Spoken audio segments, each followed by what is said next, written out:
masaya, Tito Boy, kasi bumibisita ako sa mga bahay ng mga personalities. Hindi lang mga artista, mga vloggers at iba pa. As in, mga public figures. Public figures, yes. Tapos, I think the show is a really good platform to show the aside of the celebrities that we idolize na hindi usually nakikita ng mga tao. I pray. Talagang pupunta ka doon? Hindi agad dito, aminin ko. Oo. Naigali kasi ako na planner ako. Kung kaya kong ayusin, mag-isa, ayusin ko, ipaplano ko. Pero yun yung na-realize kong mali ko. Kasi kakaplano ko, nakakalimutan ko ng mag-surrender kay Lord ng pwede kong i-surrender sa Kanya. Kasi hindi lahat kaya kong ayusin mag-isa. So yung hindi ko kayang ayusin, natutunan kong ibigay sa Kanya.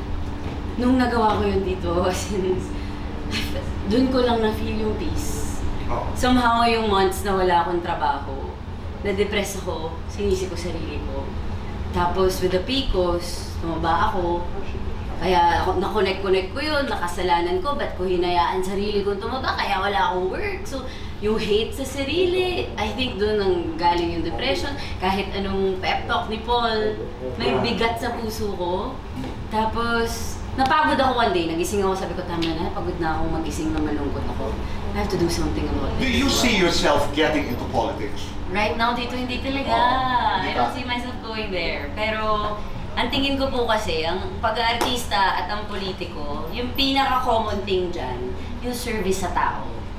Yung gusto na, yung mga artista, gusto natin, oo, gusto natin nagpapasaya, nagpapatawa ng mga tao. Yung ibang service pa rin siya though, pero yan, ang daming nagsasalitang, ang daming nag-file ng candidacy ng mga artista. Feeling ko, as long as yung hearts nila nasa tamang lugar. Oo. Pero Mikey Lig o Mikey Labot? Parang gusto ko yung Mikey Labot. Lutong bahay o lutong karinderya? Lutong bahay. Kapit bahay o akyat bahay? Kapit bahay. Hahainan, susubuan. Susubuan. Sweet si Paul kapag? May kasalanan. Bitter si Paul kapag? Nagsiselo. Guilty or not guilty? May pinagselosang artista. Guilty. Guilty or not guilty? Nang busted ng artista. Nang busted? Oo. Ikaw. Guilty. Guilty or not guilty? Nag-first move sa isang boy. Guilty! Guilty or not guilty? Nagwalwal dahil sa lalaki.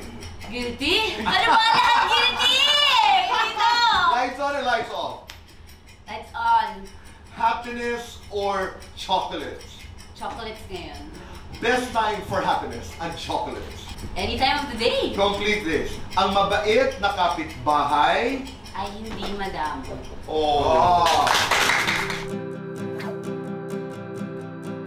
It's always fun with Tito Boy, and really, as a new host, I really am looking up to him. And hindi madamot na tao si Tito Boy, yun yung pinaka-love ko sa kanya.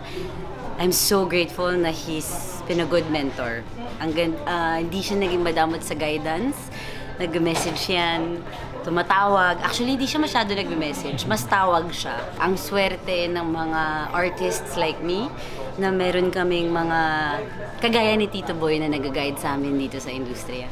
Ayan, mga kapitbahay, magkita-kita tayo tuwing hapon. Mondays to Fridays po ang Lutong Bahay sa GTV. Thank you.